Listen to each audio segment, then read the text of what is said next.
selalu sehat dan semangat. Hari ini kita belajar tema 8 subtema 3 pada pembelajaran yang pertama. Yang kita pelajari hari ini adalah yang pertama IPA KD 3.4 dan 4.4 mengenai pengaruh gaya terhadap keadaan benda. Yang kedua bahasa Indonesia KD 3.9, 3.10 dan 4.9 serta 4.10 mengenai perbandingan watak tokoh dalam dongeng. Langsung saja mari kita mulai. Yang pertama pengaruh gaya terhadap keadaan benda. Coba ya kita perhatikan gambar ada seorang bapak yang menjadi kusir delman dan membawa beberapa penumpang. Kira-kira menurut kalian jenis gaya apa yang digunakan untuk menggerakkan gerobak andong yang dinaiki penumpang tersebut? Apa kira-kira gayanya yang bekerja di sini? Gaya tarik dari apa? Dari otot kuda ya. Terus apa pengaruh gaya terhadap gerobak tersebut? Coba ya kalian diskusikan dengan teman sebelah kalian atau dengan ibu kalian yang mendampingi kalian belajar ya. Pengaruh gaya terhadap gerobak. Kira-kira sebelum ditarik, sebelum berjalan, kuda sebelum berjalan gerobaknya kan gimana? Keadaan diam ya. Hal itu menunjukkan bahwa gerobak yang diam bisa berjalan apabila ada gaya otot dari kuda. Jadi, gaya ini, terutama gaya otot ya, gaya itu bisa merubah benda dari keadaan diam menjadi berjalan. Seperti itu ya. Ya, sifat-sifatnya gaya gaya dapat membuat benda diam menjadi bergerak. Contohnya, Made menendang bola ke arah gawang.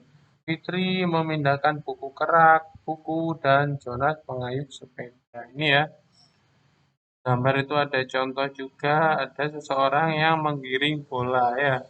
Bolanya diam, terus digiring hingga bisa bergerak. Seperti itu ya. Terus ada juga gaya dapat membuat benda bergerak menjadi lambat atau bahkan berhenti. Contohnya, Sean mengerem sepeda yang melaju, sedangkan Made menangkap bola. Dan Dedi menahan gerakan bola dengan kakinya. Ini ya contohnya ya. Di gambar juga ada bola baseball itu ya, yang sedang terlempar akibat pukulan ya. Terus itu dikejar dan ditangkap, sehingga akhirnya bola itu tidak terbang lagi, tapi justru ada di tangan dan diam. Seperti itu ya. Gaya otot bisa membuat Gaya otot dan gaya gesek ini ya, bisa membuat benda bergerak, yakni bola baseball, dari bergerak menjadi diam. Terus gaya dapat merubah arah gerak benda. Contohnya, Jonas mengoper bola yang baru diterima dari temannya. Bolanya masih bergulir, terus ditendang hingga berbeda arah lagi ya. Terus yang kedua, mengembalikan bola ke arah lawan. Ini digambar ya, ya smash atau spike gitu ya. Terus terjadi blocking. Harusnya bolanya itu mengarah ke depan karena terkena blocking hingga bola itu berubah arah geraknya yaitu malah ke bawah dan jatuh ke bidang permainan sendiri. Ya. Terus ayah memutar arah mobil yang dikendarainya. Ya, setirnya itu diputar nanti bannya berubah arah hingga mobilnya bisa berubah arah seperti itu ya. Ini adalah gaya dapat mengubah arah gerak benda. Selanjutnya adalah gaya dapat mengubah bentuk benda. Contohnya, Haris membuat mainan dari plastisin.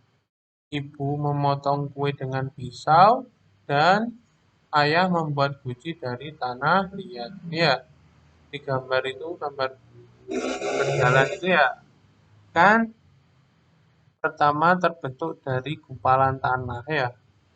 Terus dibentuk tanah yang lunak itu hingga akhirnya bisa berubah bentuk dari tanah menjadi guci. Itu adalah gaya yang bersifat dapat mengubah bentuk benda. Hanya pembahasan bahasa Indonesia mengenai perbandingan watak tokoh dalam dongeng. Ya, berdasarkan peran dalam teks fiksi, tokoh dibedakan menjadi tokoh utama dan tokoh tambahan. Tokoh utama itu cirinya yang paling banyak disebut, sedangkan tokoh tambahan, tokoh yang sesekali saja muncul ya. Terus yang kedua adalah tokoh utama, yakni tokoh yang senantiasa diceritakan ya, panjang cerita dan tentunya mempengaruhi alur cerita tersebut ya. Ini pembahasan kelanjutannya ya. Terus tokoh tambahan ini hanya mendampingi tokoh utama ya, dan kemunculannya hanya sesekali dalam alur atau konflik cerita. Jadi yang dominan kira-kira apa? Yang dominan adalah tokoh utama ya. Terus coba kita ingat ya, unsur pembangun cerita itu ada tokoh ya, termasuk orang dan perwatakannya, karakternya bagaimana. Terus latar mengenai tempat, tempatnya di mana ya, ceritanya terjadi, waktunya itu kapan, dan suasana yang terjadi itu bagaimana. Meliputi suasana hati tokoh atau suasana lingkungannya. Terus tema yakni dasar dari pengembangan cerita. Tema apa yang dipilih itu yang akan nanti dikembangkan menjadi sebuah cerita ya. Juga amanat. Amanat ini ya, cerita fiksi itu kan cerita rekaan. Kenapa kalau kita baca cerita rekaan? Ini ternyata ya ada pesan atau amanat dari penulis yang ditujukan kepada pembaca mengenai hal-hal yang baik berupa nasihat ya, atau nih contoh buruk yang harus kita hindari seperti itu ya. Terus bagaimana cara menemukan amanat? Setelah kalian membaca keseluruhan isi cerita ya, amanat itu dapat diidentifikasi melalui yang pertama adalah perbuatan tokoh. Tokohnya itu melakukan hal apa? Kalau tokoh yang jahat kan biasanya mencuri gitu ya, merampok atau menyakiti orang lain, itu berarti dapat disimpulkan bahwa tokoh tersebut adalah tokoh yang jahat. Sedangkan kalau tokoh itu senantiasa berbuat positif, berbuat baik, sampai membantu orang, contohnya ya, itu adalah ciri dari tokoh yang positif, tokoh yang baik. Terus yang kedua adalah dialog tokoh. Kan pemikiran dari tokoh itu dituangkan melalui dialog ya. Nah, dialog itu bisa mencerminkan apa isi dari kepala tokoh tersebut ya. Kalau dialognya itu bersifat negatif ya, banyak menghina, banyak mencela, bisa dipastikan itu adalah tokoh yang antagonis ya. Terus ya peristiwa lain yang mendukung cerita seumpama si tokoh utama itu mengalami apa gitu ya. Nah, itu pengalaman itu adalah ini ya, pesan bahwa kita bagaimana pada waktu menjalani kehidupan ini ya, apabila menemui masalah seperti itu, bagaimana kita sebaiknya bertindak seperti itu ya. Itu adalah cara menemukan amanat ya.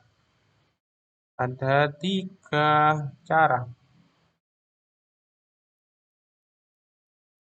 Coba ya kalian di LKS itu ada dongeng cerita yang tiada akhirnya. Lalu coba kalian tuliskan elemen-elemen pembangun ceritanya, meliputi tokoh, penokohan ya, terus latar, meliputi tempat waktu suasana, tema, dan juga amanat. Ya, coba kalian berlatih mengidentifikasi elemen pembangun cerita dari dongeng cerita yang tiada akhir. Mungkin pembelajaran kita berakhir di sini. Apabila ada pertanyaan langsung saja kalian ketikkan di Google Classroom ataupun WhatsApp kurang lebihnya. Mohon maaf, semoga bermanfaat dan saya akhiri wassalamualaikum warahmatullahi wabarakatuh.